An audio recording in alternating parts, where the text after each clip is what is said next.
All right, we're here with Wes Summerford, the head football coach at West Florida Tech. Your first year there, coming off being the head coach at Northview, so a place you know very well because you were an assistant there for many years. What's it been like for you coming back there as a head coach? How special has that been?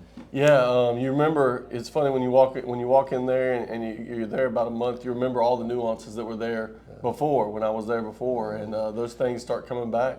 Of course, we've brought some stuff with us from Northview that we figured out, but some of the things we kept the same, and there's some of the same traditions that was there back when I was there my first time. So now, obviously a lot of success there with Harry Lee's first time and with your brother's head coach and you guys there. Hasn't been as much in the last few years. So what have been kind of maybe some of the challenges for West Florida Tech, especially with the landscape being what it is right now? Yeah, I think that we've got to get over that hump. I remember being the most important thing back then was winning the district title, and we ran 5 of those off straight, and that's what we're trying to get back, and the kids know that. I think everybody in our building has the same goal. Let's win the district championship. Let's start there. I think that's where we need to start to get West Florida back on the road. You had good success at Northview. You took them to the state championship game a few years ago.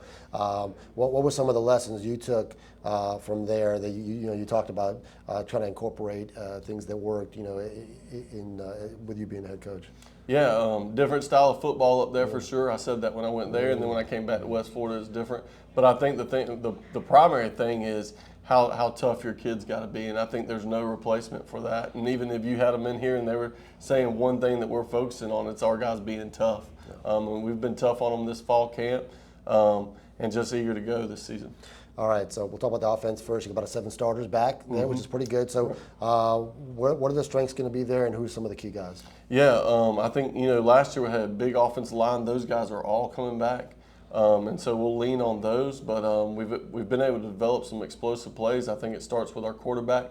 He was there last year under a different offense, but it's a lot of the read stuff is a lot the same and things like that. You're going to see him throw it a little bit more, and that'll be the difference. We were able to create some explosive players at wide receiver, Javon Capel, and then the Waylon Whitaker is going to lead us on offensive line, and Finley is going to be our quarterback. And then we got a plethora of backs, and so that's going to help with the offense you saw at Northview. It's kind of going to be the same offense, but it'll be opened up a little bit more. All right, how about defensively? Also about 7 starters back there, which is a pretty good number. What are the strengths there, and who are some of the guys that will stand out? Yeah, I think the box is definitely going to be the strength. Those front 5 guys, the defensive line led by Javon Carlisle.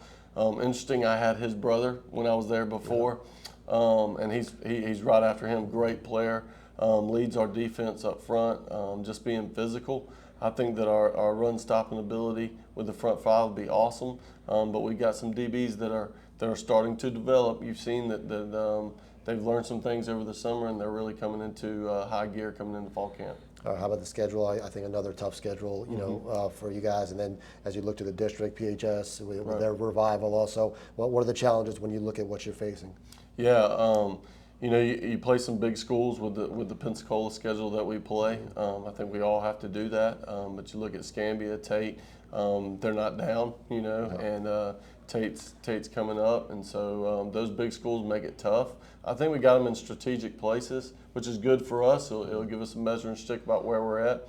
And then you look to our district, like you said, Pensacola's been high as of late. And actually Bay has been a little bit revival. Coach Jeremy Brown over there doing a great job with them. So those are going to be, tough games. We got to accomplish those, or we got to get by those if we want to accomplish what we want to accomplish.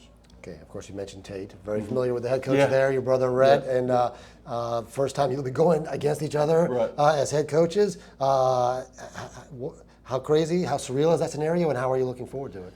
Yeah, well, this is our 3rd time. So we played at Northview and Tate. So I faced him there. Okay, I forgot about that. But it is 3rd time. I'll tell you what's surreal is that Rhett was at West Florida and I was at Tate at one time, and we've kind of swapped. And then I came with him, of course, as being an assistant coach. So there's a little irony there. I think it'll be a good game. I think it'll be a great crowd. That game's always crowded anyway, and we're playing in cantonment, so that'll be a fun game. How do you approach it? I mean, I know you guys talk on the regular, but leading up to that game, does that change a little bit? Yeah, so we we talk during the week, of course, but that week we kind of cut it off, and then we don't have very much conversation that week, and then when we get past it, of course, we get back on the phone and things like that. I've been asking all the coaches about the transfer situation. You know, it's pretty crazy the way it is right now. Just guys going all the time, all over the place. Right. How do you try to handle that? And actually, it's a unique situation for you because you're in a very tough spot. Because West Florida, you can lose them, but you can't bring them in, right? So, how much tougher does the current landscape make it for you? Oh, it is tough. It is tough, but it's part of the day. You just got to adjust to it.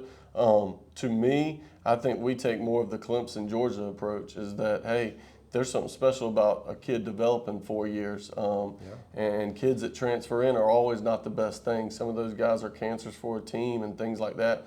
And at the end of the day, even in the high school world, more than the portal world, there's always a reason a kid is transferring, and that's something you got to have in the back of your mind. I think West Florida, yeah, it's a hard situation because you got to get in, and once you get in, you got to stay 4 years, and there's no transfers in right now. So that makes it a hard situation. But I also think that what we talk about is those guys have been 4 years, and they bleed red and black. And that's going to be important for us moving forward, that we preach that message. There's something unique about that, watching that kid from a 9th grader all the way to 12th grade. Is it good for the game what's going on right now? Man, I don't know that the whole thing is good. And we're in the same boat as the college guys. The college guys need a cap. Everybody knows that. I think the high school guys, there has to be some repercussion about, just transfer. I think some other states have hit some good rules on it. I think it's Georgia that's going back to the old rule about sit out a year. And that, to me, that's one of the good rules that could be in place. Yes, let the kid choose. I think we're in that day and time where the kids and the parents got to make that decision about where they play, and they should be able to. But I also think that there needs to be a penalty for that, transferring. Maybe even a time or a date. When's the last time they can transfer and not be penalized? Good stuff, Wes. Good luck this year. Thank you. Appreciate it, Steve. And somebody do work.